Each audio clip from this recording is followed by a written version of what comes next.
इसी वीक में अपन एक सेशन उसका अलग से सेपरेट करेंगे वो सब।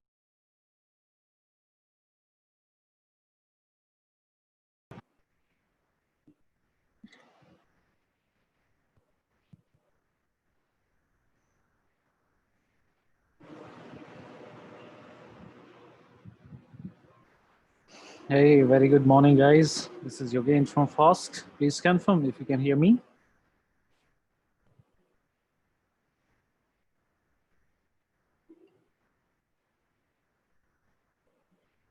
So Akshat raising hand, Chandan, Vicky, okay, Sayantan, Priyanka, very good. Siddhant, okay, cool. So far, I can see only 2 project submissions over email. Chandan has sent the repository link, right? We are yet to review what he has done in the project, and the Sesha, right? So Sesha and the team, and Chandan and the team. So 2 people, or the 2 teams have submitted their projects so far. I think Tuesday was the deadline for all of you guys.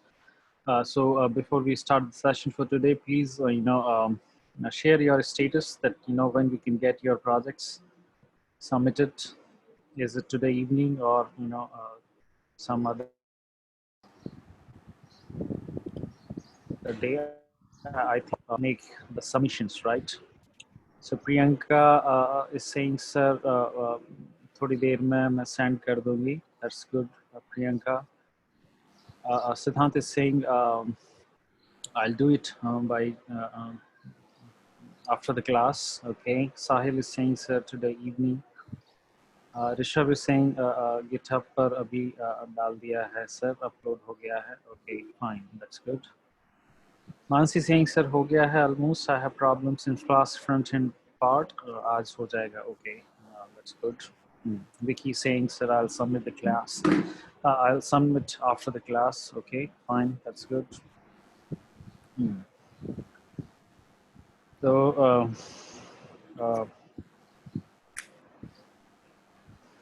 जो लोग बचे हुए हैं उन लोगों सभी को, Sayantan and everybody, Sandipani,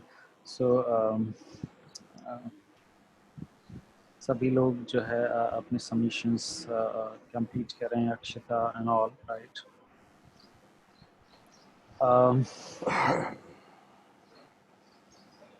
आज की या संदीपनी, प्लीज डू दैट. सो आज का सेशन स्टार्ट करें हमारा.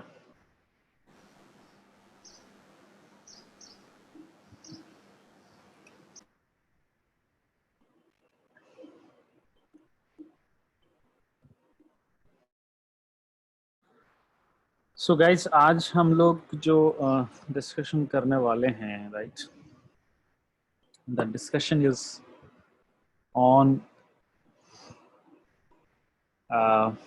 basically the discussion is related to web development, right?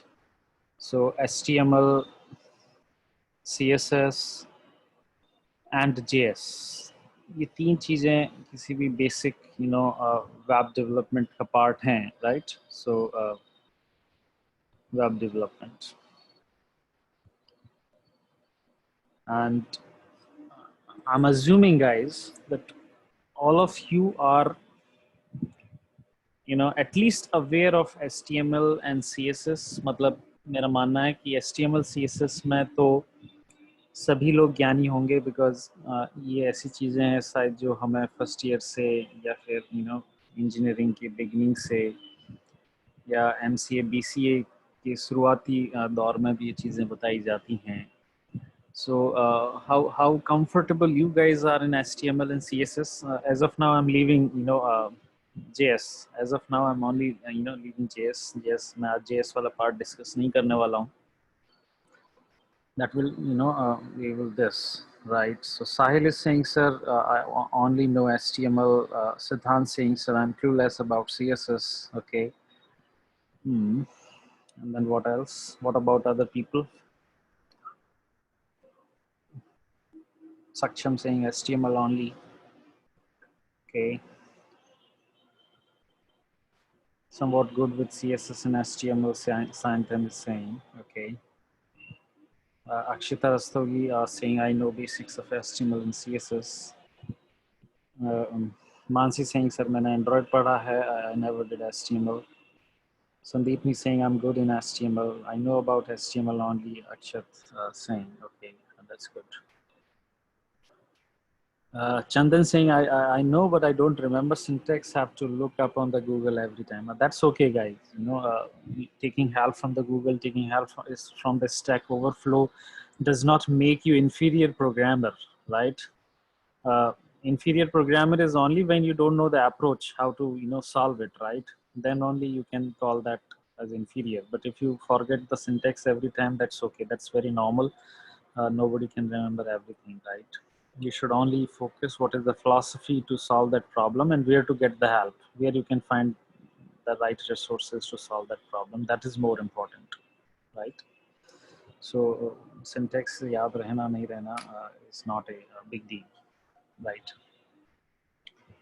So चलिए कुछ कहानी मैंने बनाई है आप लोगों के लिए, although I'm not into web development, मैं web development में basically नहीं हूँ, but I think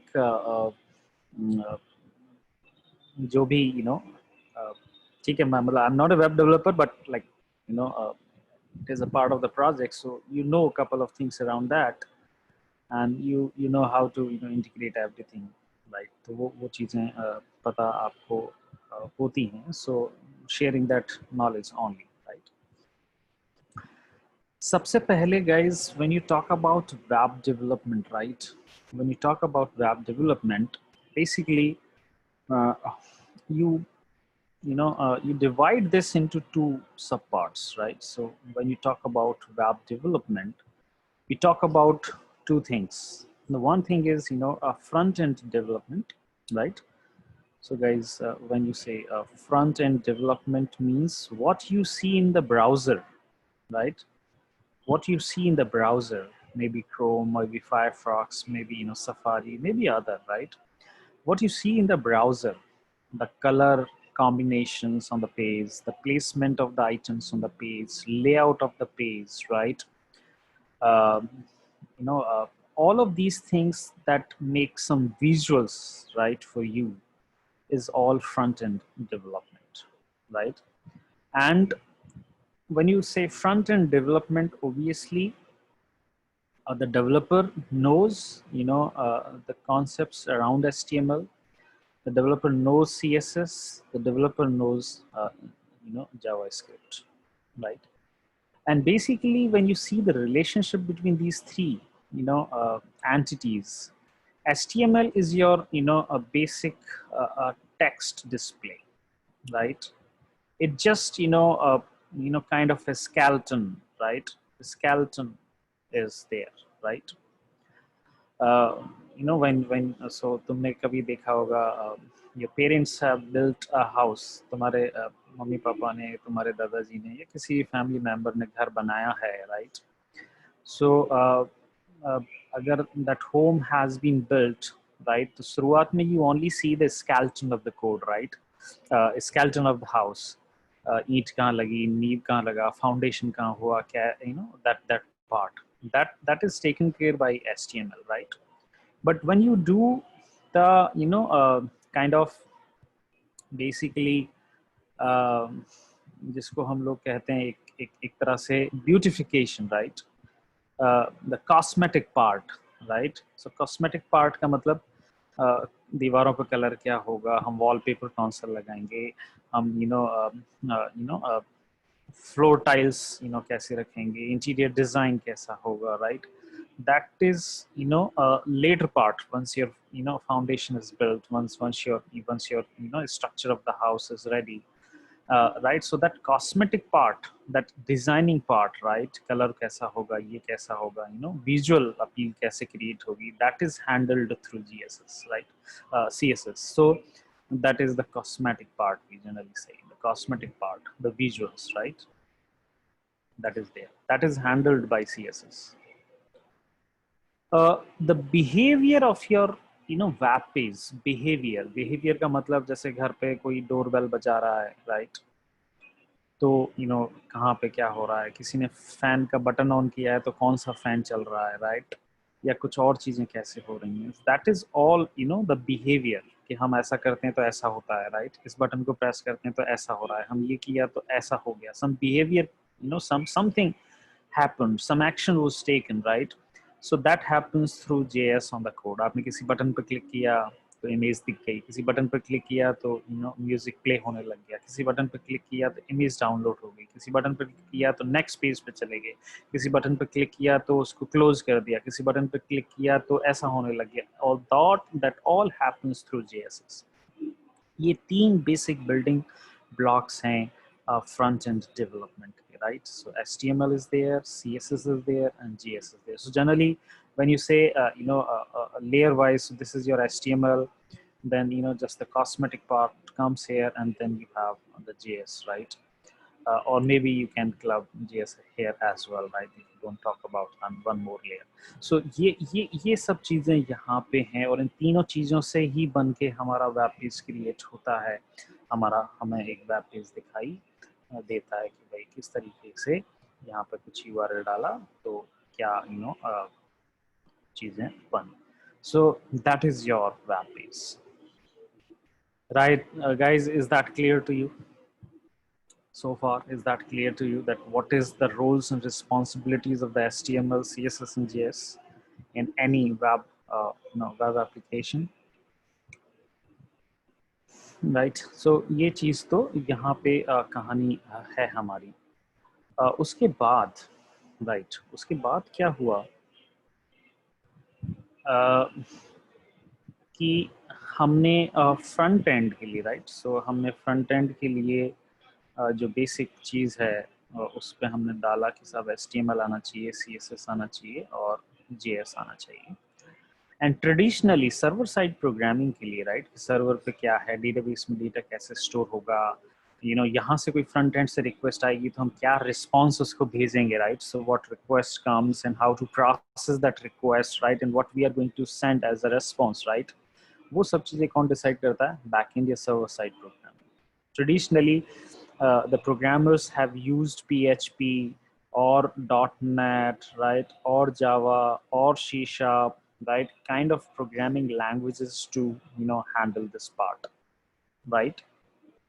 But the story changed, right? A story changed a few years back. कुछ story change हुई कुछ सालों पहले, when Google came into this market, and they released a framework, right, with the name AngularJS. So AngularJS is a framework through which you can create your a web page.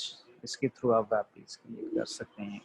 And obviously JS stands for JavaScript, but along with the AngularJS, Google ने क्या किया यार, JavaScript को ही क्यों ना हम backend पे भी use करें? Why should not we use the JavaScript as a backend programming language as well? And for that, they released one more framework for backend development, was Node.js. That was the Node.js, guys. So now AngularJS and Node.js. So Angular for a front-end development, and the Node.js for the back-end development. After the arrival of the Google, Facebook also entered into this market, right? Facebook also entered into this market, and they created a framework called React.js. So again, JavaScript based, right? And the React.js is a framework which is a pretty good for the case where your data is continuously changing. तुम्हारे database में बहुत ज़्यादा changes हो रहे हैं, every second, every moment there are a lot of changes. Let's say Facebook का database है, कोई यूजर कमेंट कर रहा है, कोई शेयर कर रहा है, कोई लाइक कर रहा है, कोई डिसलाइक कर रहा है, कोई फॉरवर्ड कर रहा है, कोई डिलीट कर रहा है, कोई एडिट कर रहा है, so many actions happening, right? And there are so many users, millions of users are there. So now you can see how dynamic the database is, right? And just to handle that part, you have to have a very good front end framework, and that's why they created React.js, right? So that is the case. So sometimes people are using React.js and Node.js as well for the backend. That happens, right?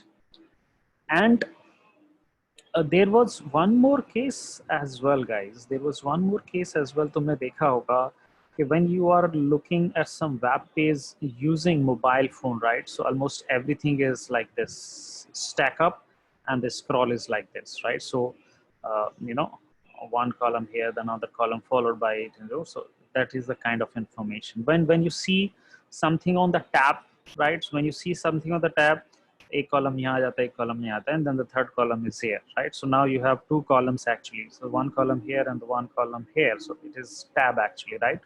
But when you are on the desktop on your laptop, what happens, guys? You have three columns here, right? So ये information जो यहाँ पे थी, 1, 2 or 3, right? So now 1, 2, 3 is like, and you know 1, 2, 3 is like. Have you experienced this, guys? क्या ये तुमने कभी देखा है कि layout changes as per the width of your screen? आपकी एक web application का layout change हो जाता है, you know, by considering the width of your display, right? जो आपका जो display width है उसके हिसाब से आपकी वेब एप्लीकेशन का लेआउट, कंटेंट सेम रहता है, कंटेंट में कोई चेंज नहीं है, उसके बिहेवियर में कोई चेंज नहीं है, the only change that has happened is the layout, उसका जो विजुअल है, उसका जो लेआउट है वो बदल गया है, और वो आपने कई बार यू नो एक्सपीरियंस भी किया होगा, right? This concept, right guys, this concept, right, you know this concept is like kind of कि जो वेब एप्लीकेशन आप खोल रहे हो, right, it is intelligent in a sense that according to the width of the display it changes the layout. वो अपने layout को adjust कर लेता है according to the width of the, you know, that property of any web application is called as responsive website. Responsive website, उसको हम लोग बोलते हैं responsive website. Almost up to 99.9% applications, web applications are responsive, right? पहले नहीं हुआ करती थी शुरुआत में, आज से 5 साल 6 7 7 साल पहले ये चीज़ नहीं थी. Every mobile app, every web application was not responsive, right? तो मुझे अभी भी ध्यान है, गूगल सर्च क्या करता था कि जो वेब एप्लीकेशंस रिस्पॉन्सिव नहीं हुआ करती थी उनको वो लोअर रैंक देता था, राइट? और जो रेस्पॉन्सिव हुआ करती थी उसको अलग से टैग भी देता था कि दिस इज मोबाइल फ्रेंडली और this is responsive, right? But now, because almost every web application is mobile friendly, so they have removed that tag now, right? But any application which changes the layout according to width of the display is called as responsive website, and obviously you have to code for that. आपको code करना पड़ता है उसको कि भाई जब mobile पर display होगा तो कैसा होना चाहिए, टैब पे होगा तो कैसा होना चाहिए, लैपटॉप पे या डेस्कटॉप पे होगा तो कैसा होना चाहिए, और उसके लिए एक लाइब्रेरी आती है जिसको कहते हैं बूटस्ट्रैप. ट्विटर की एक लाइब्रेरी थी, it is from Twitter. Now it is open source. Initially they developed it for their own internal uses, but later on it was made open source. So bootstrap is also one of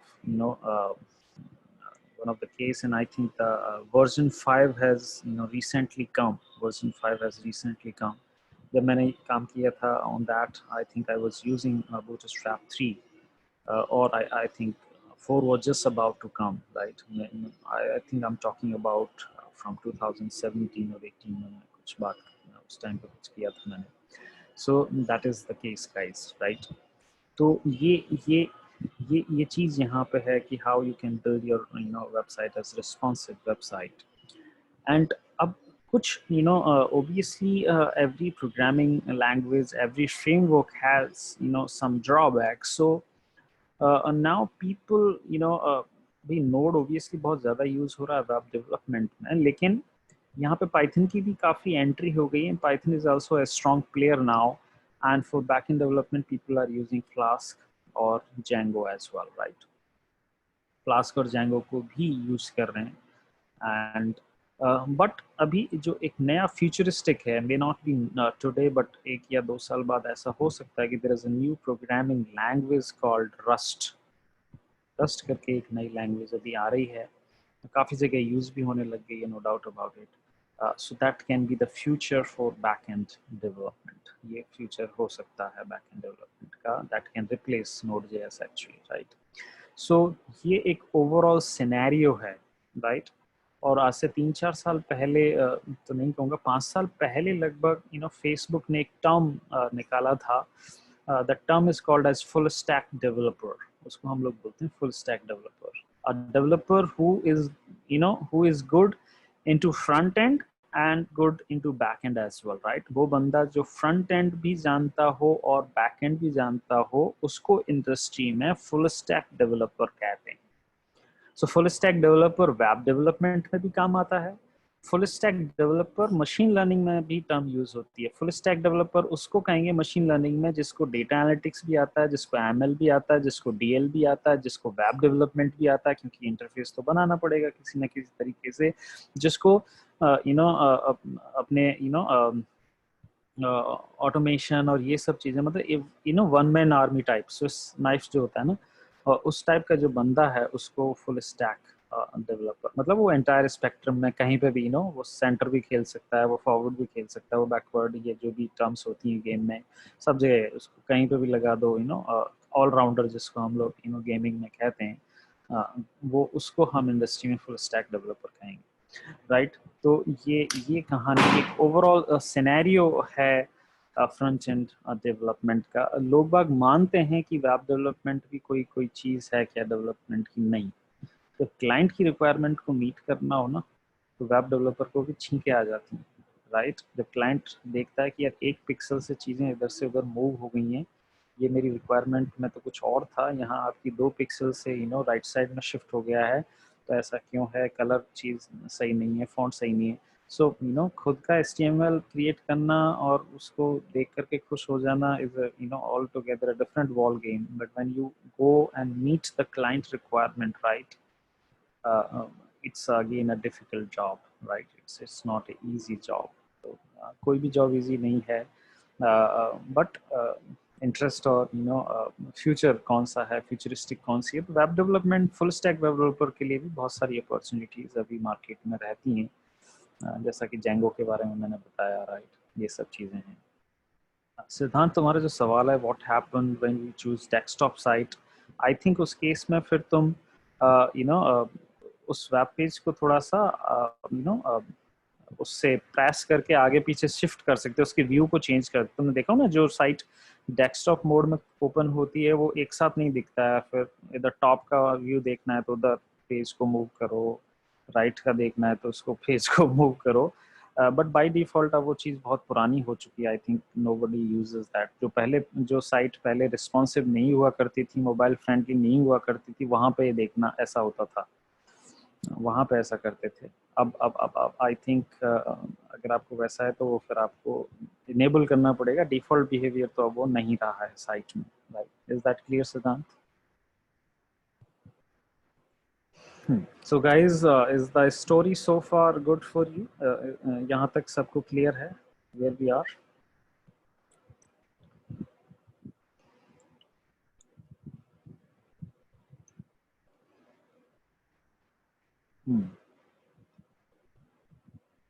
ठीक है. अब हम थोड़ा सा आगे चलते हैं. सो मेरा मानना है कि HTML तो सभी लोगों को क्लियर है, कोई उसमें कोई बहुत बड़ा नहीं है, और उसके बारे में थोड़ा बहुत ज्ञान सभी लोगों को कहीं ना कहीं है, right. So let me see this. कहाँ पे चल सकते हैं? Go for a browser.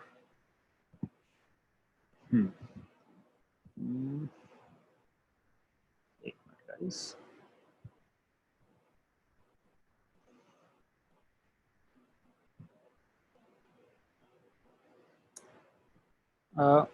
देखो यहाँ पे मैंने एक वेब पेज ओपन किया. इट्स HTML प्लेग्राउंड जिसको हम लोग कहते हैं. इस HTML प्लेग्राउंड का मतलब क्या है?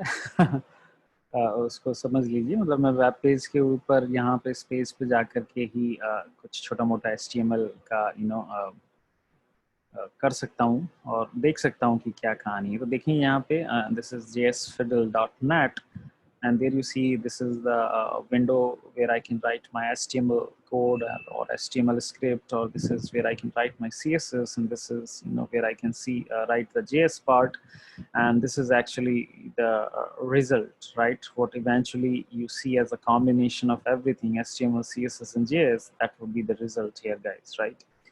So if I go and just let's say मैं जाता हूँ एक basic HTML कैसे होता है, तो वो तो तुमने देखा होगा. W3 School is the best kind of a resource site where you can get everything about HTML, CSS, and JS part as well, right? And SQL, ये सब चीज़ों के बारे में आपको अच्छे से मिलता है. And there you have this basic HTML code with you guys, right? This is the basic HTML code. आप देखोगे यहाँ पे ये तो बता रहा है कि डॉक टाइप, ये बेसिकली इसको हटा भी सकते हैं. ये बता रहा है कि HTML डॉक है, राइट? जनरली हर HTML पेज की शुरुआत ऐसे होती है. और फिर HTML जैसा आपने देखा होगा यहाँ पे, this is the start of the HTML tag. तो ये स्टार्टिंग टैग है और ये क्लोजर टैग होता है, जो फॉरवर्ड स्लैश यहाँ पे लगा हुआ, that is the closing tag. And everything in between is a HTML, right, code. तो आप देखेंगे किसी भी HTML में दो हिस्से होते हैं. There is a head section. So guys, here you can see this is the head section, and this is the body section, right? So what you see in the browser, हमेशा उसको body section में लिखा जाता है. जो भी आपको browser पे दिखाई देता है हमेशा, वो हमेशा बॉडी सेक्शन में लिखा जाता है, राइट? और यहाँ पे आप देख पा रहे होंगे कि हमारे HTML को अगर हम एक तरह से ट्री स्ट्रक्चर की तरह देखें, अगर हम HTML को एक ट्री स्ट्रक्चर की तरह देखें, तो कुछ इस तरीके की कहानी बन जाती है कि this is our HTML, right? And this HTML has two nodes. One is called as head, right? And the other one is called body, right? In the head, you can have a couple of other interesting things. Title set कर दिया, कुछ और चीजें set कर दी. In the body, you can have various tags. आप H1 tag रख सकते हैं, H2 tag रख सकते हैं, paragraph रख सकते हैं, list items रख सकते हैं. Lot of things can happen around that, right? तो ये इस तरीके से ये आपका किसी भी पेज का स्ट्रक्चर ऐसा होता है, right? So any page structure is like this, and when you see this part, right, तो आपने देखा होगा कि यहाँ पे यही है. And when I click on the run button there, right, when you click on the run button, guys, you see, right, तो यहाँ पे देखो आपने, this is the heading and this is the paragraph. ये कहाँ से आया? ये तो H1 टैग हमारा ये रहा, this is the heading, and ये हमारा पैराग्राफ रहा, this is the paragraph, right? H1, H2, H3 मतलब बताते हैं कि वो फॉन्ट साइज में बड़ा होगा या छोटा होगा. H1 is the highest, right? अगर आप इसको H2 में चेंज कर दो तो थोड़ा सा कम हो जाएगा, right? So when you change this to H2, ये थोड़ा सा कम हो गया, राइट? H3 इससे भी कम होगा, right? H3 I think it goes up to H5 और H6, राइट? सो वो हम लोग W3 स्कूल को देख सकते हैं. It's not a big deal. तो इस तरीके से यहाँ पे there you can see guys, right, ये चीज़ है यहाँ पे कि हम इसको क्या कर सकते हैं. मैंने वापस इसको कंट्रोल Z कर दिया है, and we are back again with the initial code. और यहाँ पे बहुत सारी चीज़ें ऐसे हो सकती हैं, right? Obviously you have to follow कि अज्यूमिंग सिद्धांत, मानना चाहिए कि HTML इज केस सेंसिटिव, हमें उसको फॉलो करना चाहिए, राइट? अदरवाइज तुम्हारा देखो यहाँ पे क्या है, if I let's say make it H1, right, and then यहाँ पे फिर से मैंने कुछ H1 कर दिया, एंड सी दिस, अभी तो ठीक है, it's working, right? But as a good writing code practice, you should always be thoughtful around the case sensitivity, right? Generally tags जो होते हैं वो case sensitive नहीं होते हैं, शायद मेरा knowledge ऐसा है, so they are not case sensitive, right? तो ये चीज़ें हैं. Is that clear, सिद्धांत?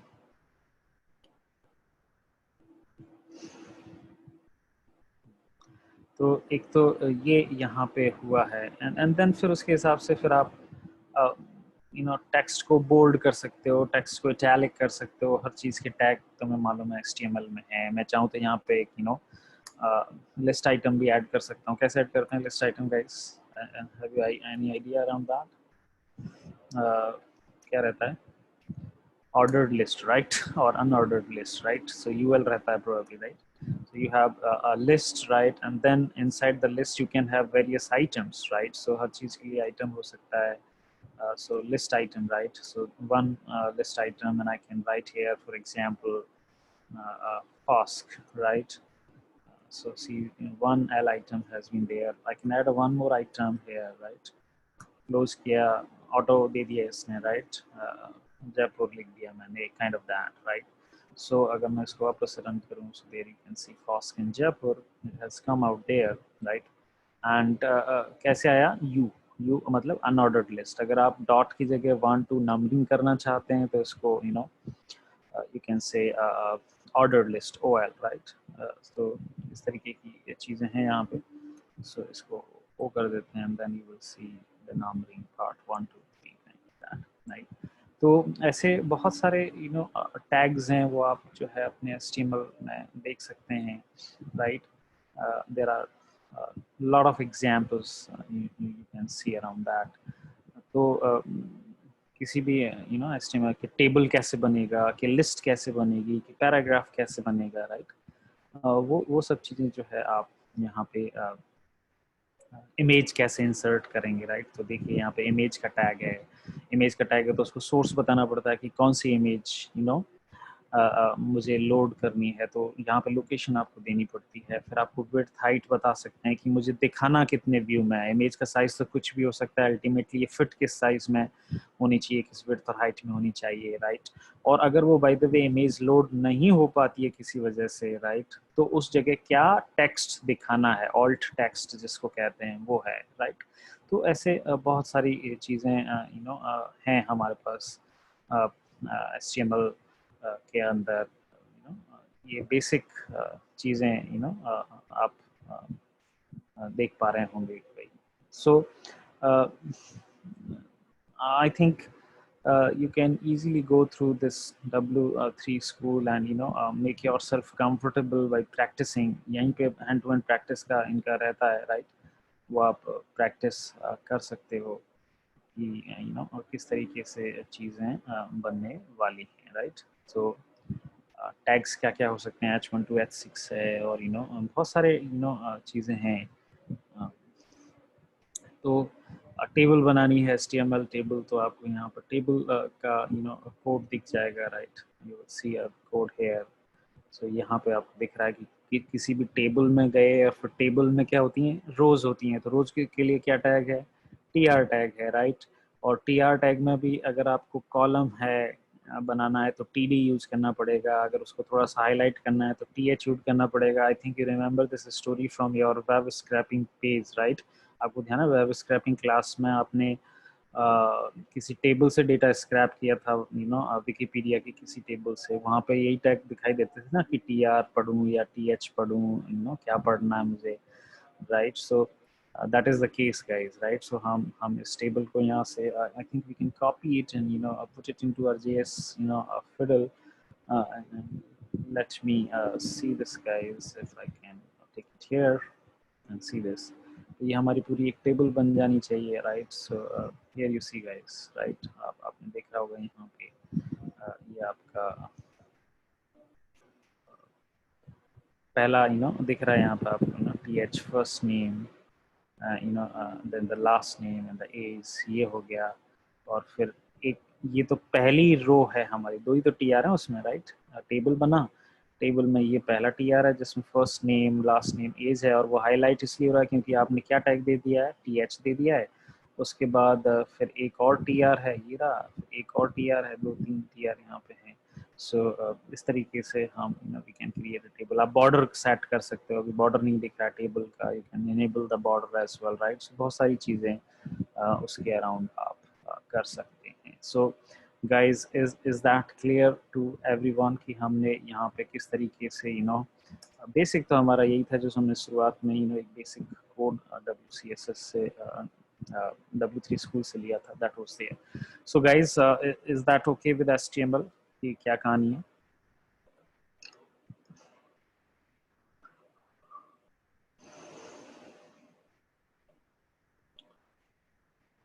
Guys,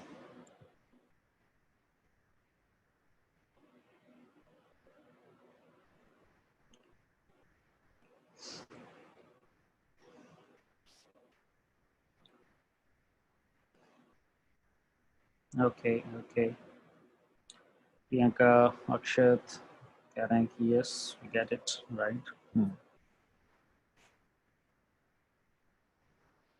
ओके, अब बाकी सभी लोगों को क्लियर है? कोई रिस्पॉन्स आया नहीं? Okay, Sahil is saying clear right. अब पॉइंट आता है गाइस, अब पॉइंट आता है कि हम राइट अब CSS को कैसे यूज करेंगे so that we can bring some beautification right. अभी तो आपने देखा होगा pure black and white page दिख रहा है मुझे, background is completely a white and the text is completely a black.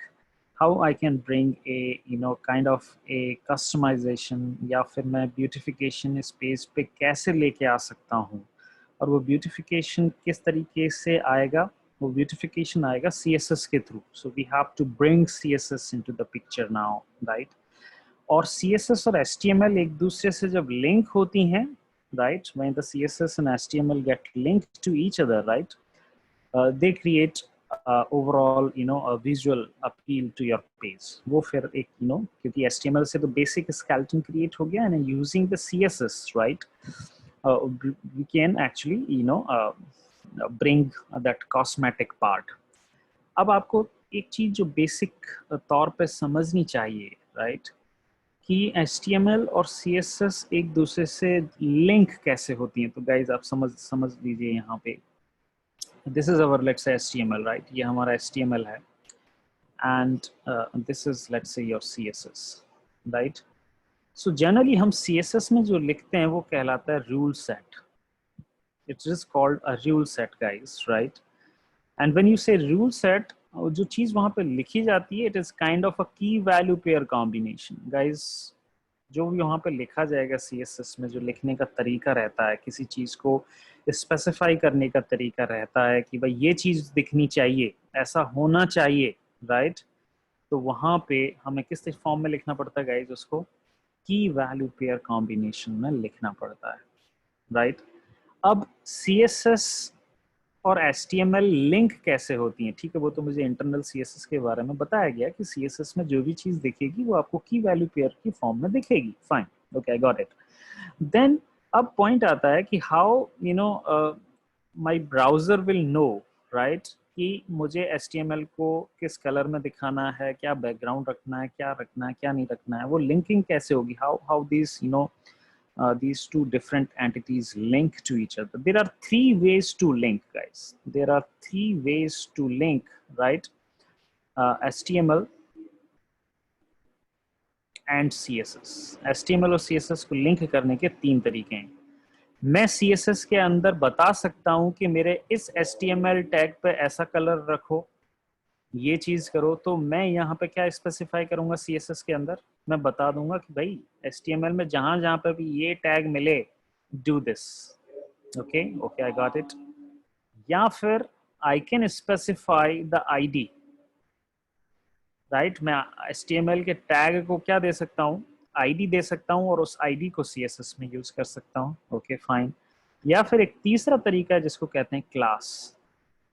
मैं HTML में एक क्लास लिख सकता हूँ राइट, और उस क्लास को यहाँ पे यूज कर सकता हूँ। तो देखिए रेफरेंस किसके थ्रू हो रहा है राइट, या तो मैं टैग को यूज कर सकता हूँ यहाँ कि this is my tag and please do this, this is my ID right, कि गाइज ये मेरा ID है एंड प्लीज डू दिस की वैल्यू पेयर कॉम्बिनेशन। या फिर मैं डॉट क्लास लिख करके ये बता सकता हूँ कि गाइज दिस इज दिस। तो एक एक करके let's try to understand them in the basics. But मैंने आपको तीन चीजें बताई हैं। I told you three things guys, that how you can link CSS with the HTML. There are three ways only, right? What are the three ways? Either you can use a tag in the CSS, either you can use ID in the CSS, or either you can use class in the CSS. Guys, do you understand that there are three ways to link HTML and CSS? Is that clear to everyone?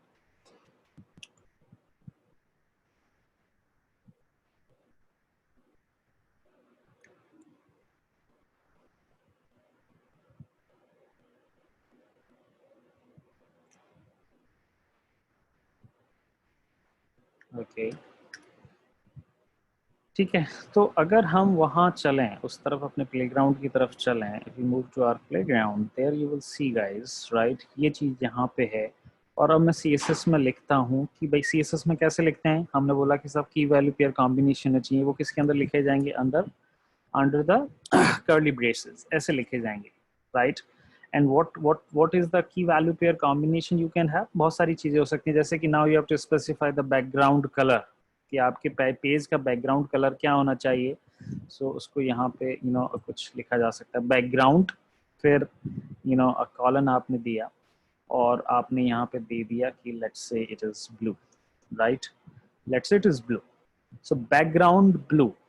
But आपको ये rule तो लिख दिया, but ये rule का linking नहीं है अभी कहीं पे भी, right. So I have to specify the link, so let's say I want to apply this rule set on my entire body, right, जो भी मुझे दिखाई दे रहा है बॉडी के अंदर HTML पेज में यहाँ पे। तो मैं टैग का यूज कर सकता हूँ, बॉडी टैग, बॉडी एक टैग है ये आपके पास यहाँ पे, ये रहा, this is the body tag, right. And inside the body what you have, H1 and P is there. So body आपने specify किया, and then you say background blue, right? So now let's run it if something happens there, guys. And now you can see. तो यहाँ पे skeleton था, तो हमारा basic था, but now you just wrote one, simple CSS rule set, and the connectivity that you have used right now to connect this HTML with this CSS was your body tag. Guys, is that clear? Is that clear? If I use let's say only H1 tag, तो मैं अगर मैं सिर्फ H1 tag करूंगा तो background blue सिर्फ H1 के लिए अप्लाई होगा, वो बॉडी पे तो क्या होगा, बॉडी पे तो पूरे पेज पे ही अप्लाई कर दिया, कि बॉडी के अंदर, क्योंकि आपको मालूम है बॉडी पार्ट में जो भी लिखा जाता है, बॉडी सेक्शन में जो भी लिखा जाता है, वो हमारा पूरा विजिबल रहता है, it covers the entire page. But if I say H1, right, so then you can see मैं सिर्फ H1 के बैकग्राउंड कलर को ब्लू कर रहा हूँ, बाकी सब डिफॉल्ट कलर आ रहा है, right. I can change to some other colour, let's say मैंने P पे ये कर दिया, लेकिन मुझे चाहिए कि सब नहीं, H1 पे मुझे अलग कलर करना है, तो आप you will have to write another rule set here, and then you will have to change. P की जगह मैं वहाँ पे क्या लिख सकता हूँ, H1 लिख सकता हूँ, and I can say oh no, I don't need blue, I need red for H1, right. So now you can see guys कि तुम्हारा H1 और P दोनों का अलग रूल सेट हो गया है, right, because this rule will only apply to the paragraph. अब पैराग्राफ एक हो चाहे दो हो, इट डजंट मैटर, राइट। आपका पैराग्राफ दो होगा तो भी उस पर सब पे अप्लाई करेगा, ये सिर्फ सिंगल पैराग्राफ की बात नहीं रही है, right. So this is the first paragraph, let's say, right. So this is first paragraph, and this is, let's say, I say second paragraph, right. And now it applies to both the paragraphs, there you can see, right. तो ऐसी चीज यहाँ पे हुई है। But for example, ये तो चलो मैंने टैग को यूज कर लिया, पर क्या ऐसा भी हो सकता है कि सब नहीं, मुझे तो बैकग्राउंड जो ब्लू कलर है वो सिर्फ फर्स्ट पैराग्राफ में चाहिए, सेकंड पैराग्राफ पे क्यों लगा दिया आपने, यार ये तो काम तेरा ठीक है, तो फिर क्या करें, राइट। तो हमने कहा कि यार ऐसा करते हैं, लेट्स गिव दिस पैराग्राफ को हम टैग की बजाय एक काम करते हैं, आईडी दे देते हैं। So we say ID is equal to let's say my para, मैंने ऐसा दे दिया, सो मेरा आईडी हो गया माई पैरा, राइट। तो ये चेंज आपने आईडी ऐड कर दिया, अभी भी कोई फर्क नहीं पड़ रहा, बिकॉज आपने तो वहां पर भी पी यूज किया है, पी तो यहाँ पे भी है, और P second parameter second paragraph के लिए भी है।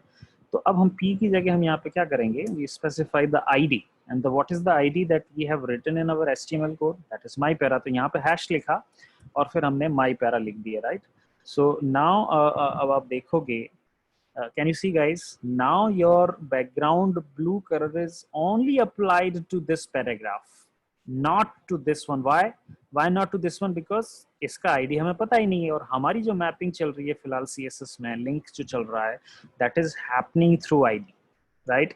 तो इस ID को हमने वहां पे यूज किया कि भाई मुझे सिर्फ इस ID पे चेंज चाहिए, don't apply this to every paragraph, right. And then you have to say this. Guys, is that clear?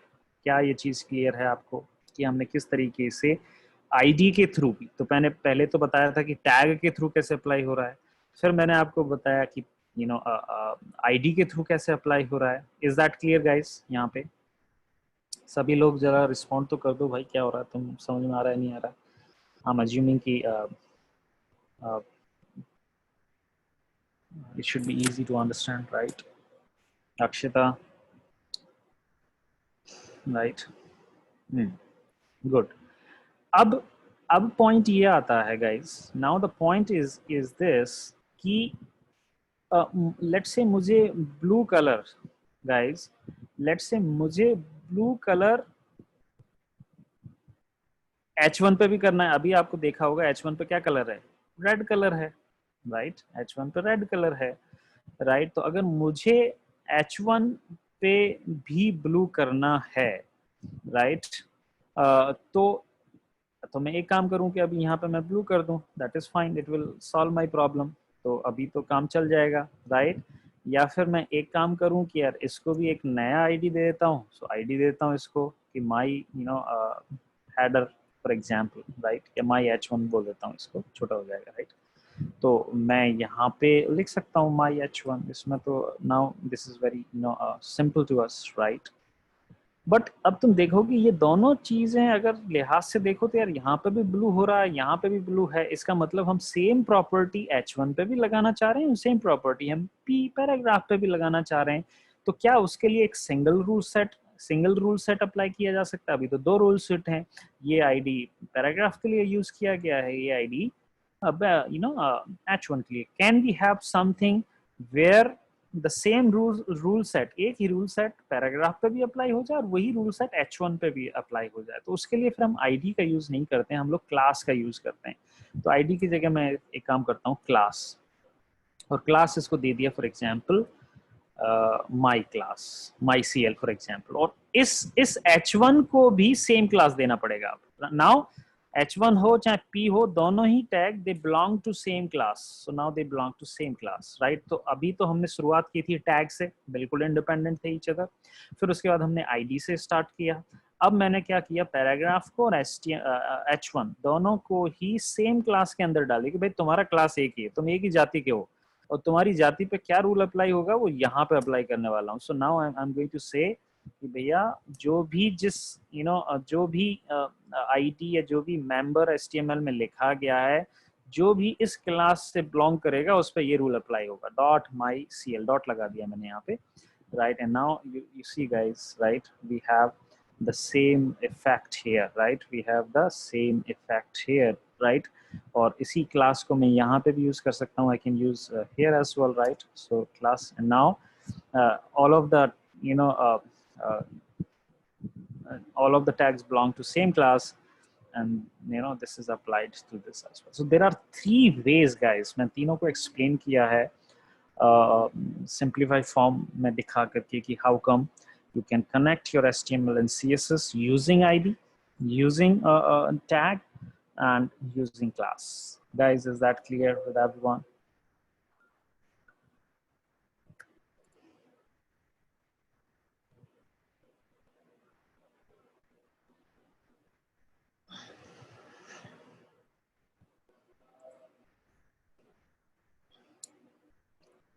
कहानी ठीक है? यहाँ तक समझ में आ रहा है सभी लोगों को?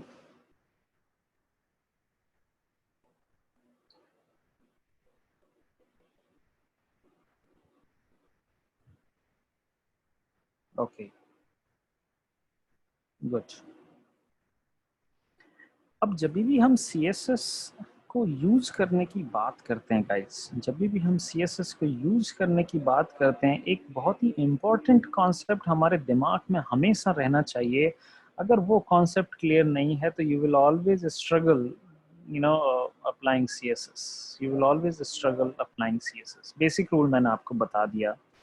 CSS को ध्यान में जब भी CSS की बात चलती है, हम बात करते हैं CSS बॉक्स मॉडल की। we call CX box model, CSS box model. What is the CSS box model? Guys, see this. For example, ये हमारा वेब पेज है, this is our web page guys, right? और मैं यहाँ पे एक paragraph या कोई भी टेक्स्ट लिख रहा हूँ, लेट्स से, राइट, पैराग्राफ ही मान लेते हैं कि ये हमारा E, यहाँ some text has been written there. So HTML version दिखा रहा हूँ, लेकिन ये दिखेगा तो सिर्फ इतना पार्ट, टैग नहीं दिखेंगे वहाँ पे क्योंकि ये ब्राउजर है, राइट? ये तो पीछे HTML कोड में लिखा हुआ है ऐसा। And now this is क्योंकि तुमने देखा होगा चाहे इमेज हो, चाहे टेक्स्ट हो, चाहे हेडर हो, चाहे कुछ हो, अल्टीमेटली वो जो एरिया कवर करता है विजुअली वो ये है, एक बॉक्स है, राइट?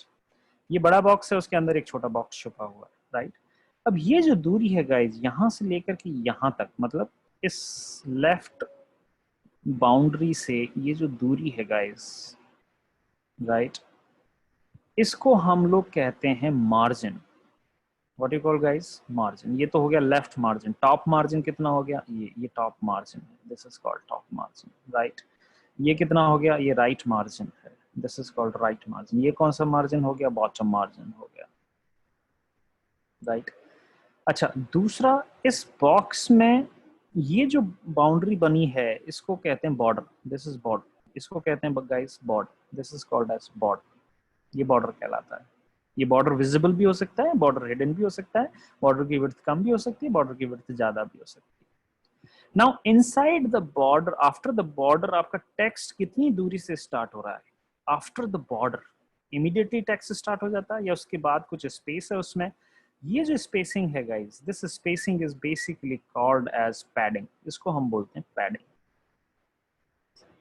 तो तीन चीजें हैं जिनका हमेशा हमें ख्याल रखना है जब भी हम HTML की बात करेंगे, कि मार्जिन कितना है, मतलब यहां से दूरी कितनी है, राइट? बॉर्डर है या नहीं है वो, और पैडिंग। इन तीन चीजों से ही हमारा CSS बॉक्स मॉडल बनता है। And let's have a one visual demo around that. Where is that? Okay, I think here it should be, right? कहाँ पे था यार? यहाँ पे था। Okay, see this guys, मैंने एक W3 स्कूल के ऊपर एक छोटा सा टेक्स्ट लिया है। And what is the text? यहाँ पे देखो, एक div करके दिख रहा है गाइज आपको? Do you see this div, right? और यहाँ पे div एक टैग है जिसमें अंदर कुछ टेक्स्ट लिखा हुआ है, राइट? ये देखिए, the picture, you know, I think I can see this. I can change this. So, welcome to Fast Coding School, right? Jaipur, right? We are soon launching the project season, right? So, ऐसा कुछ हमने यहाँ पे लिखा, ठीक है? और अब आप देखो यहाँ पे, फिलहाल हम इस चीज़ को थोड़ी देर के लिए भूल जाते हैं। तो ये सिंपल सा हमारे पास हेडर में अभी कुछ नहीं है, राइट? सो div एक टैग होता है। div एक तरह से कंटेनर टैग है सिद्धांत, जिसमें हम div के अंदर पैराग्राफ भी डाल सकते हैं, HTML H1 भी डाल सकते हैं। इट होल्ड्स, राइट, एक तरह से कंटेनर है कई कई टैग्स को एक साथ अपने अंदर, मतलब div के अंदर I can write other tags as well, right? Inside the div I can use div। एक तरह से मान लो सब पोर्शन, एक तरह से division. div stands for division, मतलब तुम्हारे HTML पेज का एक डिवीजन ये है, दूसरा डिवीजन और है, तीसरा डिवीजन, और ऐसे डिवीजन कर दिए तुम्हारे पेज के कई सारे, कि यार ये अपर पार्ट वाला डिवीजन है, ये लोअर पार्ट वाला डिवीजन है, ये मिडिल पार्ट वाला डिवीजन है। So div is used for that। Siddhant, is that clear? Right? So अब आप देखोगे यहाँ पे, let's run it guys and see this. यहाँ पे जब हमने इसको ये चीज़ दी तो उसने मुझे ये डिस्प्ले करके दे दिया। इट्स गुड एनफ, यस, मुझे मैंने दिया ही इतना है अपने HTML को, what is the big deal into that? Now I am putting some CSS guys. अब मैं यहाँ पे कुछ CSS ले रहा हूँ। जब आपको प्लेग्राउंड यूज कर रहा था तो HTML अलग लिखा हुआ था, CSS अलग लिखा हुआ था। अब मैं यहीं पे with in the same HTML file में यहीं पे अपना CSS भी स्पेसिफाई कर सकता हूँ। कहाँ पे स्पेसिफाई करते हैं? हेड के अंदर। हेड में कौन सा टैग यूज होगा जिससे ये बताएगा कि ये जो आगे लिखा हुआ है वो CSS का रूल सेट है? तो वो स्टाइल टैग होता है guys, style tag, right? So we write a style tag here. And now see this guys, हेड के अंदर हमने style tag, that is the opening style and that is the, इसका मतलब इन दो टैग्स के बीच में जो कुछ भी लिखा हुआ है वो CSS माना जाएगा। सो now you can C a CSS has been written there and what is the rule set? You can see guys, इस रूल सेट में कौन सा यूज किया गया कनेक्शन? क्या हमने टैग यूज किया है, या ID यूज किया है, या फिर हमने क्लास यूज किया है? कोई बताएगा guys? What we are using? Are we using tag or are we using ID or are we using a class here? देखिए मेरा ये रहा div, यहाँ पर टैग, और उसी टैग को मैंने यहाँ पे यूज किया है। टैग यूज किया, सिंपल राइट। आप आईडी यूज कर सकते थे, आप क्लास यूज कर सकते थे, but as of now as a basic explanation we have been using tag here, right. And now inside the tag हमने क्या लिखा है, हमने ये लिखा है कि the width of my box. अब मेरे लिए बॉक्स क्या है, दिस इज माय बॉक्स, ये मेरा बॉक्स है, ठीक है। सो विड्थ इज 320 पिक्सल्स, px मतलब पिक्सल्स, ओके। पैडिंग कितना, 10 पिक्सल्स का पैडिंग। अब जब मैं 10 पिक्सल्स का पैडिंग लिख रहा हूं तो इसका मतलब लेफ्ट भी 10 है, राइट भी 10 है, अब टॉप भी 10 है, everything is 10 actually, right. So that is the case. फिर हमने बॉर्डर को क्या लिखा है कि बॉर्डर कितना विड्थ होना चाहिए, बॉर्डर की विड्थ होनी चाहिए 5 पिक्सल, और उसका स्टाइल क्या होना चाहिए गाइस, सॉलिड ग्रे। वो मैंने दोनों चीजें एक साथ में लिख दी है। और फिर मार्जिन लिखा है, राइट। तो अभी तो एक काम करते हैं, मार्जिन को दोनों ऐसे कर देते हैं 100 pixels. So now see this guys क्या हो रहा है। अब हम इसको रन करते हैं, देखो कहाँ चला गया, राइट। अभी क्यों चला गया, सबसे पहले तो मैंने आपको मार्जिन की बात की, तो ये है हमारा margin, this is your 100 pixels. So if I change this to 50 pixels, let's say, and then now you can see guys, वो लेफ्ट में भी शिफ्ट हुआ, टॉप में भी शिफ्ट हुआ। क्यों हुआ है दोनों जगह शिफ्ट, क्योंकि ये भी मार्जिन 50 पिक्सल है और this margin is also 50 pixel. You can change, आप इसको यहाँ चेंज कर सकते हैं, स्पेस करके लेट्स से मैंने लिख दिया यहाँ पे 10 पिक्सल। तो अब कौन सा मार्जिन किस पे काम आएगा, अब सीक्वेंस में काम आएगा कि ये वाला जो मार्जिन है 50 पिक्सल, ये तो बता रहा है बेसिकली टॉप को, ये this tells you the top and this tells you the left, top left, right. तो टॉप मार्जिन तो 50 पिक्सल है और लेफ्ट मार्जिन कितना हो गया, इसका मतलब मैं चारों मार्जिन यहाँ इस सीक्वेंस में लिख सकता हूँ। टॉप रहेगा, फिर राइट रहेगा, एंड आई थिंक फिर बॉटम है, और फिर राइट है, इस तरीके का सीक्वेंस रहता है। So that is the case. Padding हमने चारों तरफ से 10 पिक्सल की है। तो मार्जिन से आपको समझ में आ गया कि हम मार्जिन के जब साथ साथ प्ले कर रहे हैं, राइट। व्हेन आई से let's say 7 pixel, it is just shifting the location of my box on the screen, right? So there you can see here. But what happens with the padding? तो हम एक काम करते हैं, अभी margin को 0 pixel कर देते हैं। So let's make margin to 0 pixel so that you can see this will be shifted in the here it got shifted, right? And now let's play around with the border width. So border अभी जो है आप देख रहे 5 pixel का है, but can I make it, let's say 20 pixels? So let's make this as 20 pixels. Solid है अभी boundary, and there you can see here it is, the border guys. This is the border we have. We can change the color as well, right? We can change some other color to red and something like that. And here is, see, right? Solid styles आप वो documentation में देख सकते हो W school पे, solid की जगह तुम और क्या लिख सकते हो, right? What you can write other than solid as well, right? So these are just properties and tags. फिर उसके बाद हम बात करते हैं padding की, right? कि padding क्या होनी चाहिए। तो अभी आप देख रहे होंगे padding हमने दिया है 10 pixels, but if I say 100 pixels, मैं अगर 100 पिक्सल देता हूं तो क्या है, ये बॉर्डर की लोकेशन चेंज करेगा या सिर्फ इनसाइड द बॉक्स जो टेक्स्ट डिस्प्ले हो रहा है वो स्पेसिंग चेंज हो रहा है। So now you can see this guys, right. हमारा बॉक्स अभी भी वहीं की वहीं है, टॉप लेफ्ट में 0, टॉप लेफ्ट में वहीं है, बॉर्डर अभी भी वो का वही है, सिर्फ हमने जब मार्जिन चेंज किया 100 पिक्सल, तो मार्जिन का मतलब सी दिस, लेफ्ट में भी 100 एंड टॉप में भी 100, but I think I can change this कि अगर मुझे सिर्फ लेफ्ट पे ही अप्लाई करना है तो आई थिंक लेफ्ट का पैडिंग ये रहता है। So yes, now you can see guys, we just specify, is it working? No, I think it's not working, otherwise it could have। एक काम करते हैं, पैडिंग ही रख लेते हैं और इसको कुछ ऐसा कर देते हैं, ये टॉप बता रहा है 100, तो इसको 10 कर देते हैं और लेफ्ट को कर देते हैं 100। so this way, like you can see a lot of things. So now you can see guys, ऊपर 10 pixel हो गया and this is 100 pixels, right? So understanding the border, understanding the margin and understanding the padding is very important for the beautification guys, right? ये बहुत important है इस चीज को समझ। तो हमने देखिए यहाँ पे for CSS को HTML में ही embed कर दिया है, right? So इस तरीके से ये चीज यहाँ पे इस तरीके के हम इस कॉन्सेप्ट को कहते हैं एक तरह से इंटरनल सीएसएस। इंटरनल सीएसएस क्यों? क्योंकि एचटीएमएल के अंदर ही जो सीएसएस आपने स्टाइल टैग को यूज करते हुए हेडर में लिख दी है, राइट। सो वो जो चीज है उसको हम लोग इंटरनल सीएसएस कर सकते हैं। Yes, we can control lot of things सक्षम्स, वो you just have to look at the W3 script that what is the right property for your requirement, वो उसको पढ़ के और उसको हम यहाँ पे चेंज कर सकते हैं। क्या guys CSS box model clear है? Is the CSS box model clear with everyone?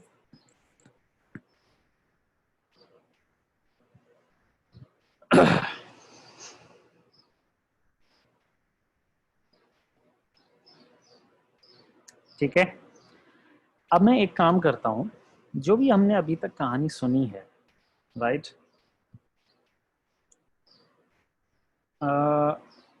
Yes वो हेड के अंदर ही आएगा गाइस, राइट।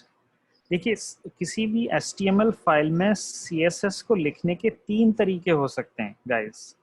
एक तरीका तो ये लिखा है जो हमने यहाँ पे लिख दिया, स्टाइल टैग को यूज किया और हेड सेक्शन के अंदर लिख दिया, राइट, हेड सेक्शन के अंदर लिख दिया, राइट।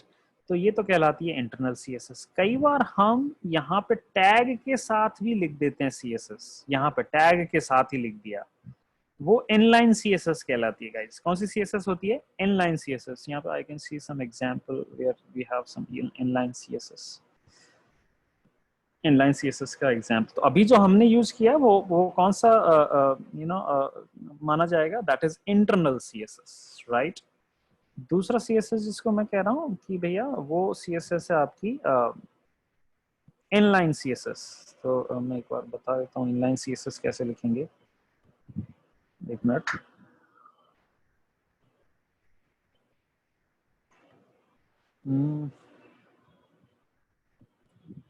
कहीं पर है क्या? I think I need to search it. Inline CSS. देखिए यहाँ पे ये आ गया W3 स्टाइल्स, राइट। 3 स्टाइल्स में लिखा जा सकता है। एक तो इंटरनल CSS जो मैंने एग्जांपल बताया कि आप हेड सेक्शन के अंदर लिख सकते हैं, राइट। दूसरा इनलाइन जिसमें हम लोग जैसा कि यहाँ पे देखेंगे आप, यहाँ पे हमने H1 टैग को यूज किया और साथ में यहाँ पे ये भी लिख दिया कि स्टाइल ऐसा होना चाहिए। ये प्रॉपर्टी हमने वहां पे जाके नहीं लिखी है, हेड सेक्शन में नहीं लिखा है, राइट।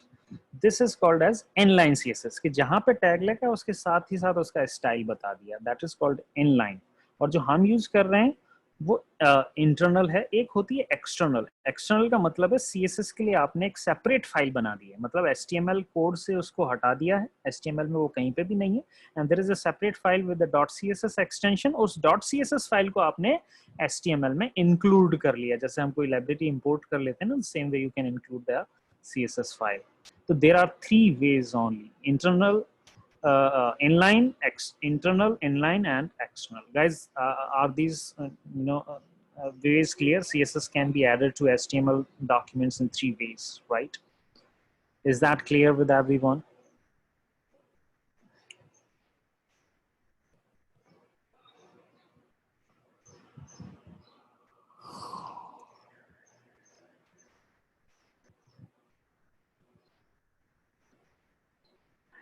Chandan ने कहा कि yes sir, this is right, I got it.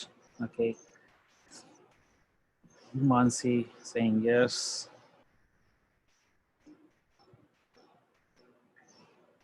Okay.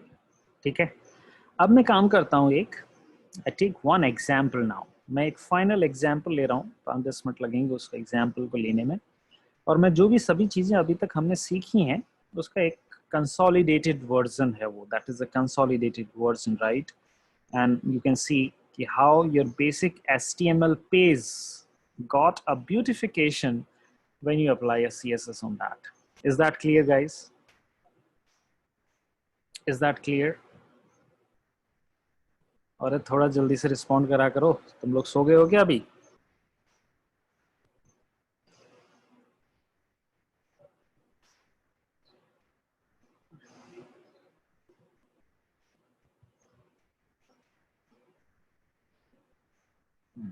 ठीक है, देखो मैंने क्या किया फिर इस चीज को समझाने के लिए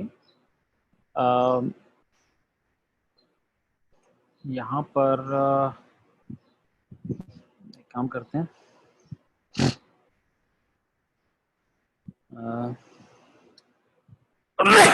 सॉरी गाइस, लेट्स सी। देखो यहाँ पे मैंने जो तुम्हारा ड्राइव का फोल्डर है गूगल ड्राइव का, उसी में एक day28 क्रिएट किया है, और उस day28 में we have got 2 files which are completely blank as of now. Test.html, there is one file I have created, guys, and there is mystyle.css that I have created. So there are 2 files. Currently I go with this HTML file only, which has nothing, right? अभी तक उसमें कुछ भी नहीं है, and अब हम थोड़ा सा उसमें कुछ ऐड करना चालू करते हैं। तो मैं शुरुआत में एक simple let me see guys what I can write. एक शुरुआत में हम छोटा सा HTML का कोड लिख देते हैं। सी दिस,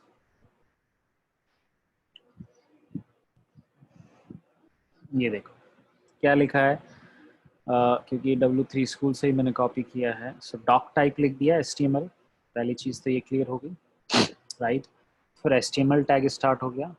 हेड सेक्शन में मैंने टाइटल लिख दिया। टाइटल कहाँ दिखता है? टाइटल दिखता है गाइस, जब तुमने कई बार देखा होगा ना ब्राउजर पे, जब तुम जाते हो, right, when you go to the browser, right, and when you click, when आप यहाँ पे माउस हावर करते हो तो ये आता है ना HTML स्टाइल CSS, यहाँ पे कुछ आया, यहाँ पे कुछ आया, यहाँ, ये सब कब दिखता है? ये दिखता है जब तुम क्या करते हो, टाइटल में कुछ देते हो, that is written here. Title में जो दिखता है वो वहाँ पे हमने दिया है, right. So it has been given there. और उसके बाद बॉडी, एज यूजुअल हम जानते हैं बॉडी। अब देखो इस बॉडी में मैंने क्या क्या दिया है। मैंने एक तो अनऑर्डर्ड लिस्ट बनाई है, उस लिस्ट में 4 आइटम डालें LI के नाम से, राइट। और उन चारों आइटम्स के नाम है home page, musics, my town and links, right. और फिर उनको मैंने एंकर टैग से, ए टैग से क्या किया है, लिंक कर दिया है कि when you click on this home page, तो कौन सा पेज ओपन होना चाहिए? index.html। जब when you click on the musics, कौन सा पेज ओपन होना चाहिए? म्यूजिक्स। तो मतलब दूसरी HTMLs पे जाने के लिहाज से, तो यूएल के अंदर LI, और हर LI को मैंने एक एंकर टैग बना दिया है। So that is the case, guys. So now one more anchor tag, one more anchor. href मतलब, href का मतलब है when I click on this anchor tag, कौन सा फाइल ओपन होगा। So these are the 4 files. As such वो file है नहीं, ये फाइल मैंने बनाई नहीं है, बट जस्ट नाम दे दिया मैंने, ठीक है, ये है। And then you can see H1 is there, my first styled page is there। फिर एक पैराग्राफ है, welcome to my style page. Although मैंने यहाँ पे इसको क्लोज नहीं किया, I can close it, right, but नहीं भी करोगे तो चलेगा, राइट। सो ये सब ओपनिंग पैराग्राफ्स हैं। सो 3-4 पैराग्राफ मैंने यहाँ पे बना लिए हैं, राइट। आप इनको क्लोज भी कर सकते हैं। And then you can see there is one more tag, address करके एक टैग होता है, वो थोड़ा सा इटैलिक में, थोड़ा सा स्टाइल से दिखा देगा। And then finally I'm closing the body tag, and then it's HTML closer, right? So that you have, guys. इसको save कर लेते हैं। So let's save this, right? And when I click on, see this, guys, open in browser, right? तो एक बार हम जब open in browser करते हैं इसको, तो एक बार चेक करते हैं क्या चल रही है कहानी हमारे ब्राउजर की। So there you see. Okay, you got it. So guys, क्या आपको समझ में आया कि ये 4 तो डॉट में क्यों दिखे हैं? बिकॉज जो करस्पॉन्डिंग कोड है वो अनऑर्डर्ड लिस्ट का था। उस लिस्ट में 4 LI आइटम्स थे, और ये क्यों दिखाई दे रहे हैं ऐसे ब्लू में और अंडरलाइन के साथ? बिकॉज ये हाइपरलिंक मैंने क्रिएट कर दिया यूजिंग एंकर टैग, राइट। और इसीलिए जब मैं होम पेज पर क्लिक करूँगा तो कौन सी फाइल ओपन होगी? द फाइल शुड ओपन, कौन सी है यहाँ पे देखेंगे आप, कौन सी फाइल ओपन बता रहा है? index.html। वो नहीं है तो इसीलिए बोला कि file not was found, right. So I come back, ये मेरा पेज है। फिर ये मेरा फर्स्ट स्टाइल पेज, आपको ध्यान है तो H1 में दिखाया गया था। ये पैराग्राफ है, this is one paragraph, this is one more paragraph, and this is the address. So इस तरीके से कपल ऑफ टैग्स को यूज करके मैंने ये एक पेज बनाया है। Is that clear, guys? क्या यहाँ तक क्लियर है सबको?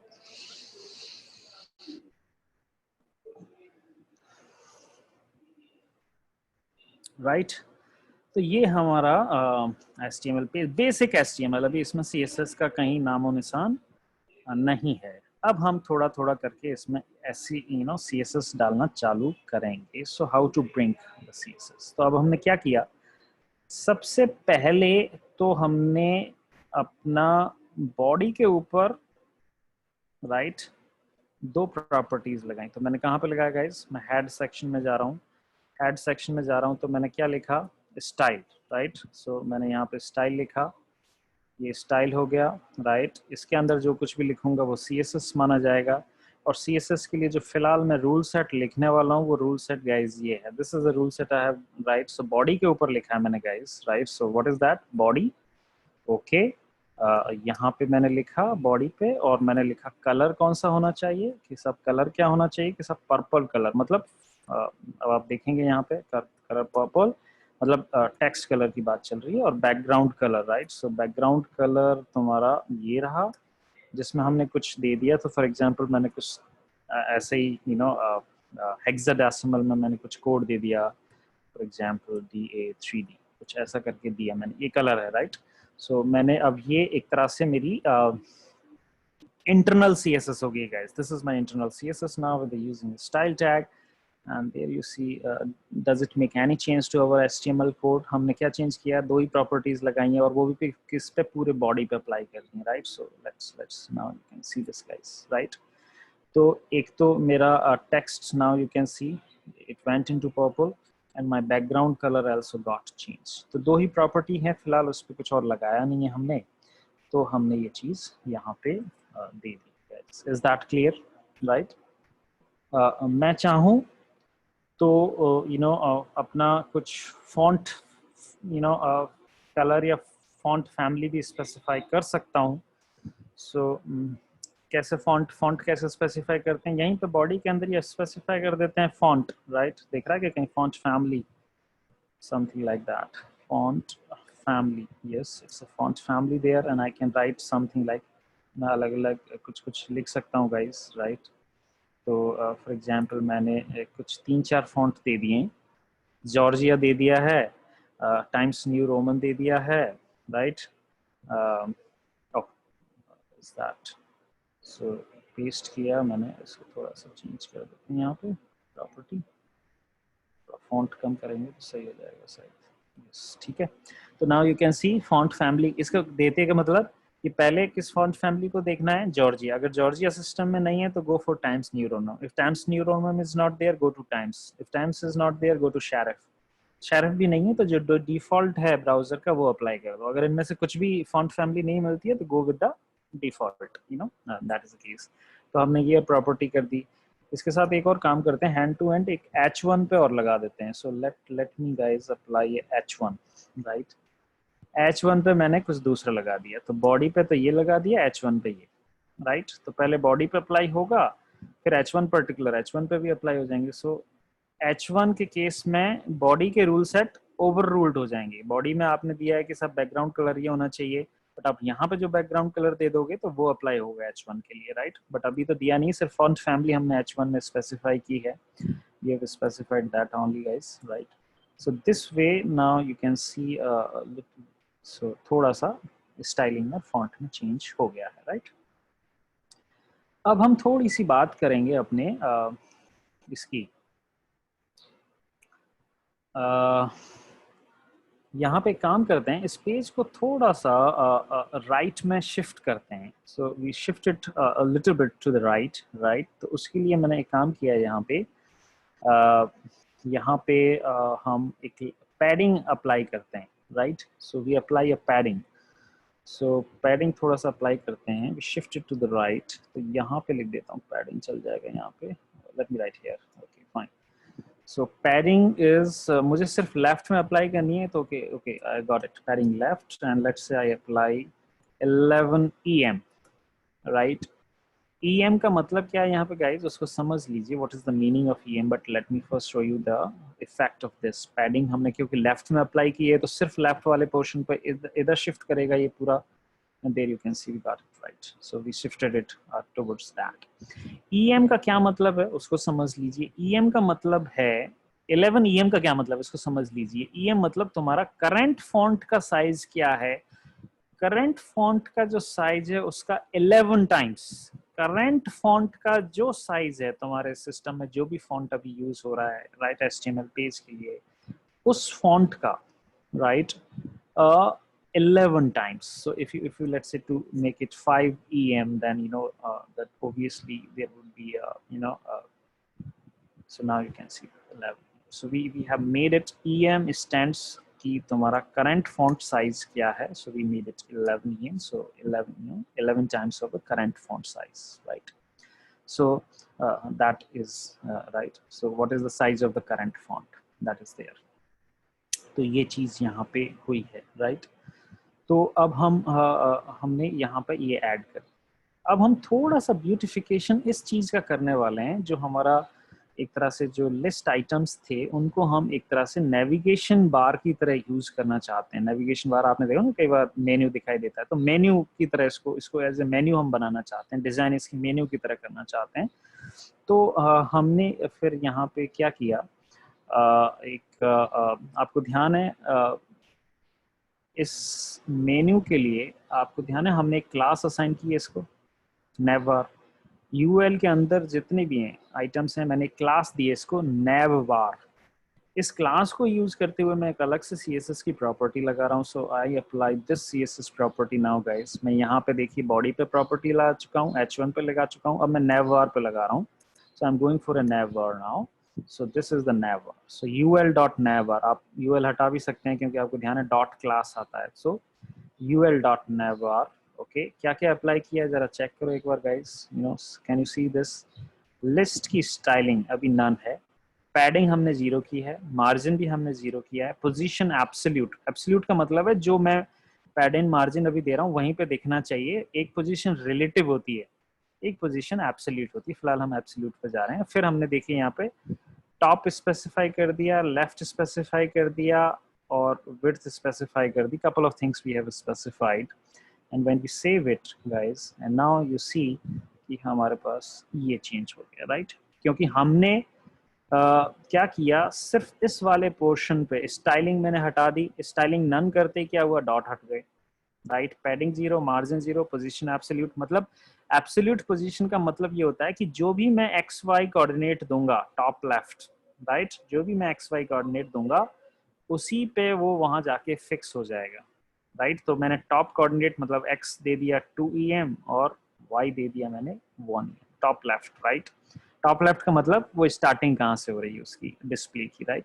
सो ये चीज मेरी यहाँ पे गाइस हुई है। So now you can see this is the piece, right? अब थोड़ी सी स्टाइलिंग कर देते हैं इसकी लिंक की। थोड़ी सी स्टाइलिंग में हम लोग क्या डालते हैं, जो लिस्ट आइटम्स हैं, राइट? अभी तक तो मैंने लिस्ट पे अप्लाई किया है पूरा का पूरा, ये नेवबार आपने देखा होगा, I applied this on the navbar. अब नेवबार में भी मुझे सिर्फ लिस्ट आइटम्स पे जाना है, तो उसको कैसे करूंगा मैं स्पेसिफाई? लिस्ट आइटम्स पे कैसे जाएंगे?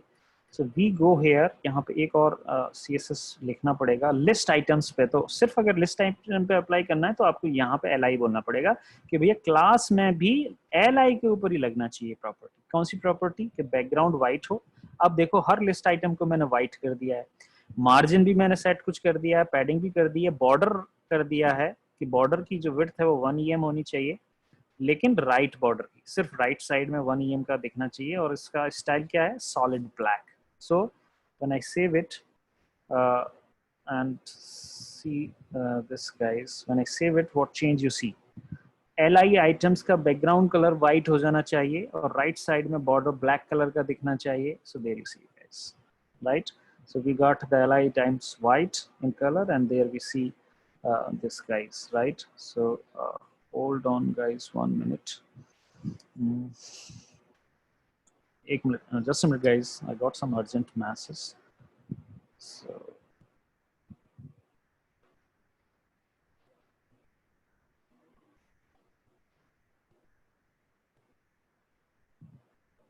So just a minute guys, what is that?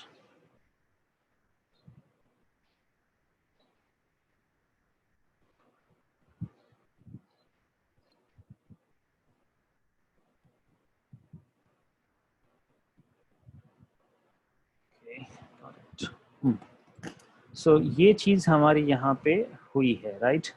अभी भी आपने देखा होगा कि ये जो एलआई के अंदर जो टेक्स्ट आइटम लिखे हुए हैं वो आपको मालूम है वो एंकर टैग्स हैं, राइट। तो इनके डेकोरेशन को भी हम रिमूव कर सकते हैं, we can remove the decoration, right. So हमने इस पर भी रिमूव कर दिया। तो एक और प्रॉपर्टी मैंने लगा दी, ul.navvar, navvar में भी किसके ऊपर, ए कौन है, एंकर टैग, राइट। और उसका क्या कर दिया, टेक्स्ट डेकोरेशन नन कर दिया। So when you save it and just refresh your HTML page, there you see underline भी हट गई, राइट। अभी आपको दिख रहा होगा बाय डिफॉल्ट जो है कलर वो ब्लू में दिख रहा है, बट मैं चाहूँ तो इस कलर को चेंज कर सकता हूँ। सो एंकर टैग में भी जो लिंक है, राइट, लिंक का जो कलर है उसको भी हम हटा सकते हैं। So we can just a link and let's say I am more happy with red colour. So मैंने यहाँ पर रेड कलर दिया and there you can see can't. आपने कई बार देखा होगा कि जब हम कई बार HTML पेज पे किसी लिंक पे क्लिक कर देते हैं तो क्लिक करने के बाद उसका कलर चेंज हो जाता है। तो that you can handle here as well कि जब वो विजिट हो चुका है, मतलब somebody has clicked on this, what should be the color, it should be the purple color. So वैसा कलर रेड है, लेकिन if someone has clicked on that, it should be a purple color, right? That is the way. तो इस तरीके से हमने यहाँ पे अपने नेविगेशन बार को थोड़ा सा ब्यूटीफाई किया है guys, we have beautified it. लेकिन ये थोड़ा सा अभी भी, ये जो टेक्स्ट पार्ट है ये अभी भी थोड़ा सा गंदा ही दिख रहा है। एक काम करते हैं, एड्रेस से पहले एक हॉरिजॉन्टल लाइन थोड़ा सा ऐड करने की कोशिश करते हैं, राइट। सो गाइस अब मैं एड्रेस टैग पे गया हूँ and there I am going to change something in the address tag. So now I'm going into the address tag here guys। तो मैंने वहाँ से कुछ मार्जिन सेट कर दिए हैं, पैडिंग और मार्जिन टॉप से, and border top thin dotted. देखिए यहाँ पे border top thin dotted, right. तो थोड़ा सा जो टॉप बॉर्डर है वो स्टाइल में सॉलिड नहीं दिखेगा, it will look something dotted, it's a kind of a dotted here, right। तो ये चीज़ हमने यहाँ पे कर दी है। तो ये थोड़ा सा मेरा कैसा पेज था, there you see guys, right. अगर मैं इस पूरे HTML स्टाइल के अंदर जो भी यहाँ पे लिखा हो, राइट, सबको कट कर दूं, क्या क्या लिखा था, ये पूरा CSS मैंने यहाँ से लेकर यहाँ तक लिखा है, इसको कट अगर कर दूं, राइट, एंड सेव कर दूं guys, there you see your entire changes are gone now, and there you get the blank, completely, no cosmetics applied। अब मैं थोड़ा सा क्या करूँगा, यहाँ से जो अभी तक मैंने इंटरनल CSS अप्लाई कर रहा था इसको मैं एक्सटर्नल में लेके जाने वाला हूँ। तो मैं क्या करता हूँ, जो भी मैंने रूल सेट लिखे थे वो एक नई फाइल में डाल देता हूँ, mystyle.css। तो मैंने यहाँ पे डाल दिया सारा। स्टाइल टैग कॉपी नहीं किया गाइस, ध्यान रखना, स्टाइल टैग तो HTML की प्रॉपर्टी है, वो नहीं लिखा है। इसके अंदर जो कुछ भी था वो सब हटा करके मैंने यहाँ पेस्ट कर दिया। सो आई पेस्टेड इट हियर।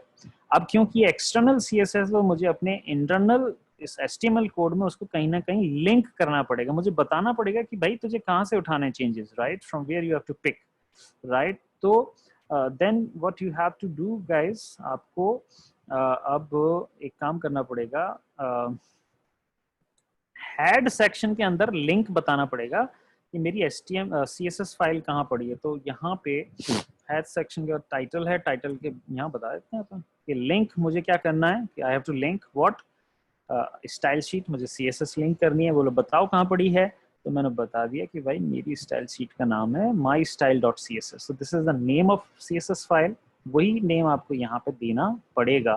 तो अगर आपने अब इंटीग्रेट कर दिया है तो आपके चेंजेस वापस आ जाने चाहिए। Now you can see all the changes are back. But अब आपने थोड़ा कोड को स्ट्रक्चर्ड कर दिया, आपने CSS को सेपरेट आउट कर दिया है और HTML को सेपरेट आउट कर दिया। So that is the example of external CSS। So when you right CSS rule set in external file you will have to link it, otherwise आप style tag के अंदर सारे प्रॉपर्टीज लिख दो, या फिर आप इनलाइन CSS भी लिख सकते हैं। इनलाइन CSS का प्रायोरिटी सबसे हाईएस्ट होता है गाइस।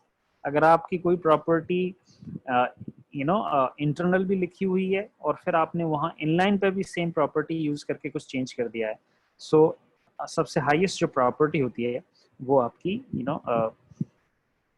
उसकी होती है। तो अप्लाई कैसे होता है, बाय डिफॉल्ट ब्राउजर का भी एक CSS होता है, सबसे पहले वो अप्लाई होता है।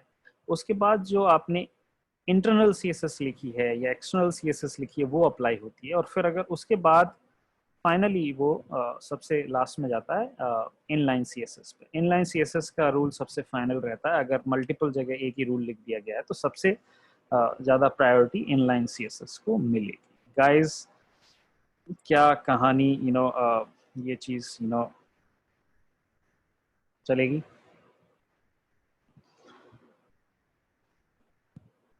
क्यों नहीं लगा सकते सक्षम?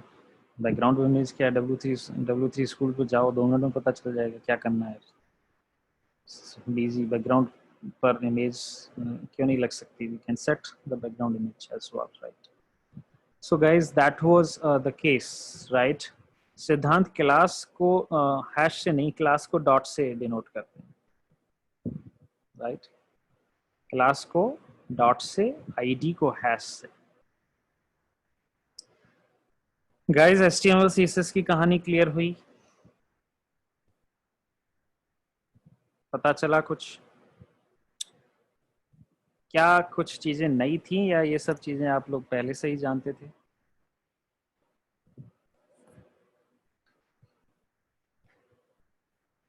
Was it a repetition? क्या ये आपके लिए रिपीट था या something new was there for you? Okay, Rishabh कह रहा है कि सर मुझे पहले किया हुआ है। सिद्धांत कह रहा है कि सब CSS was new to me, right? Mansi कह रहा है कि एंड्रॉयड की वजह से आसान लगा क्योंकि XML लेआउट तो वहाँ पे सेट करते ही हैं, तो जो XML को समझता है वो मार्जिन पैडिंग को भी समझता है, राइट?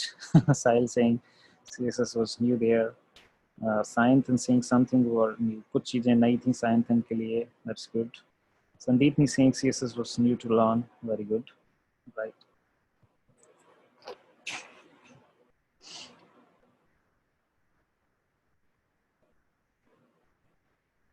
स्पाइडर में टेंसर फ्लो मत डालो यार, क्लाउड पे कोलैब वोलैब पे चलाओ, बड़ा दिक्कत होगी सक्षम, है ना? तो गाइज, अभी हम जो है एक और सेशन वेब पे लेंगे जिसमें हम लोग बात करेंगे जावा स्क्रिप्ट के बारे में। Will talk about the JavaScript guys. Is that clear? That we I think that should be your last class related to the summer season, guys. And okay, Maneria कह रहा है सर मैंने तो HTML CSS में diploma में project बनाया था। That's very good, right?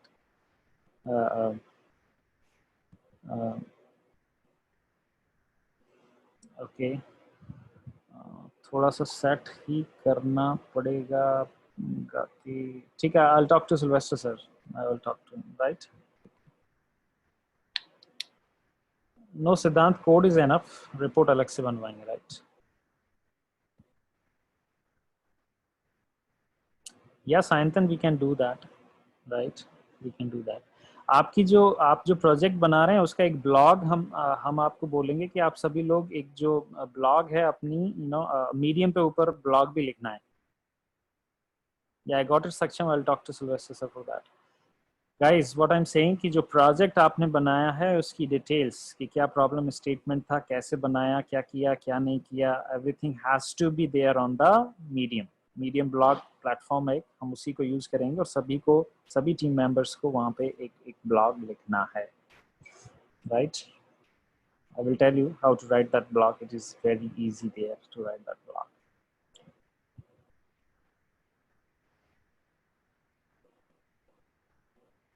Yeah, Akshita, I got it. I got your point. I got your point.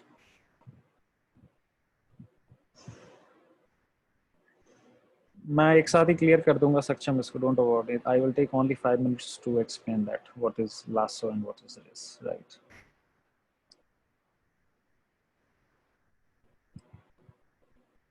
Okay Akshita, ठीक है, देखते हैं उसका क्या करना है ना?